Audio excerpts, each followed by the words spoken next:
लो भाई बब्बन, बन गई तस्वीर। जरा देखकर बताओ कैसी बनी है। अरे भाई मोहन, मेरी सलाह मानो तो तुम रहने ही दो। एक पेंटर बनना तुम्हारे बस की बात नहीं है। हाँ, तुमने सही कहा।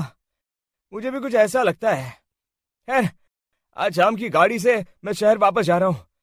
कुछ जरूरी काम आ गया है। शहर से वापस आने के बाद तुमसे मिलता हूँ। मोहन अपने घर के दरवाजे पर ताला लगा देता है और वहां से चला जाता है। फिर उसी रात अचानक तेज हवाएं चलने लगती हैं। चारों तरफ डरावना माहौल बन जाता है। तभी मोहन की बनाई हुई पेंटिंग की वो औरत एक खतरनाक चुड़ैल में बदल जाती है और पेंटिंग से बाहर आ जाती है।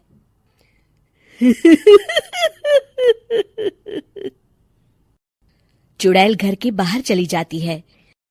वहीं दूसरी तरफ दो चोर लाला सुखीराम के घर से चोरी करके भाग रहे होते हैं। दोनों भागते भागते गांव के चौराहे के पास पहुंच जाते हैं। तभी अचानक वो चुड़ैल उन दोनों के सामने आ जाती है।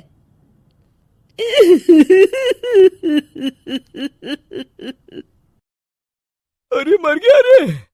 ये चुड़ैल कहाँ से आ गई? अरे मैंने तो तुझसे पहले ही कहा था कि आज अमावस्या की रात है। आज हमें चोरी नहीं करनी चाहिए। हाँ भाई बिल्ला, तुमने बिल्कुल सही कहा। जरा इसके दांत तो देखो, कितने बड़े हैं। चुड़ैल उन दोनों की तरफ बढ़ती है। अरे चुड़ैल दीदी, तुम चाहो तो ये सारे पैसे और जेवर ले लो, लेकिन हम दोनों को कुछ मत करना।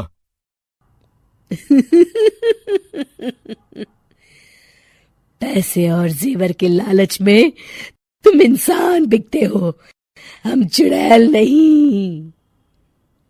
तभी चुड़ैल उन दोनों चोरों को पुतले बना देती है।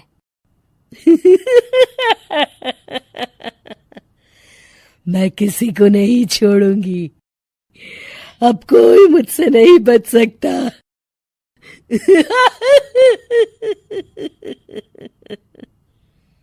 चुड़ैल अपने अगले शिकार की खोज में वहां से चली जाती है। गांव की दूसरी ओर जाने पर चुड़ैल को हरिया, बिरजू और बब्बन दिखाई देते हैं। आज संडे है, आज कपिल शर्मा शो देखने का दिन है। जोर से बोलो। आज संडे है। मैंने नहीं सुना। आज संडे है। आज कपिल शर्मा देखने का दिन है। हाँ, ये हुई ना बात। अरे ये कपिल शर्मा कौन है जो ये लोग उसे देखने के लिए इतने उतावले हुए जा रहे हैं? खैर, मुझे क्या, मैं अभी इन दोनों को मजा चखाती हूँ। चुड़ैल तेजी से उड़कर उन तीनों के सामने आकर खड़ी हो जाती है।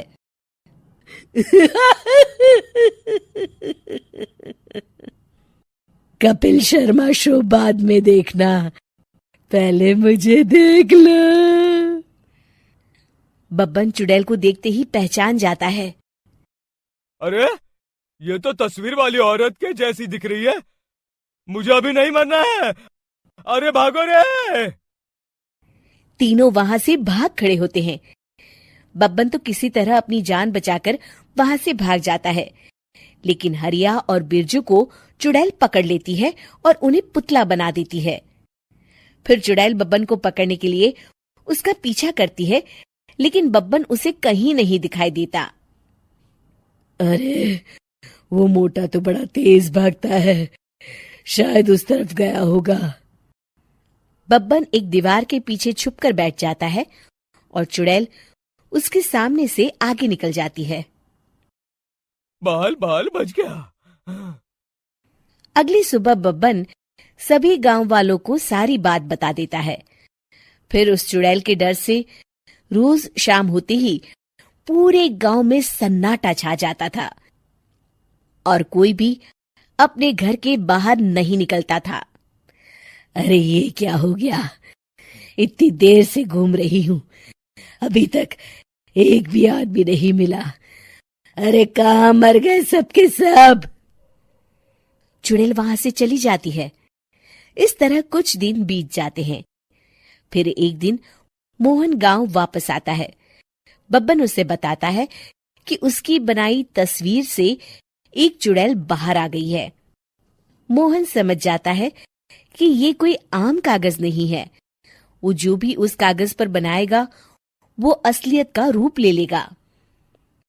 अरे मोहन भाई, अब तुम क्या करने वाले हो? मेरे पास एक बहुत बढ़िया तरकीब है।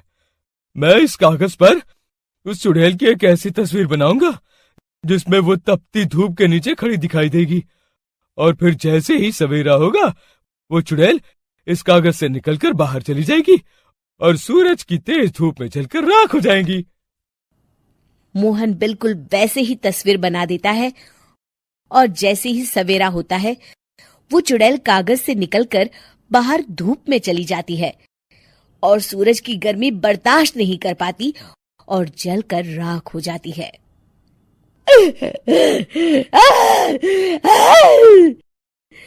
ये मुझे क्या हो रहा है? मैं सूरज की रोशनी बर्दाश्त नहीं कर सकती। मेरा पूरा शरीर जल रहा है। और इस तरह चुड़ैल के जलते ही पुतले बने सभी लोग पहले की तरह इंसान बन जाते हैं।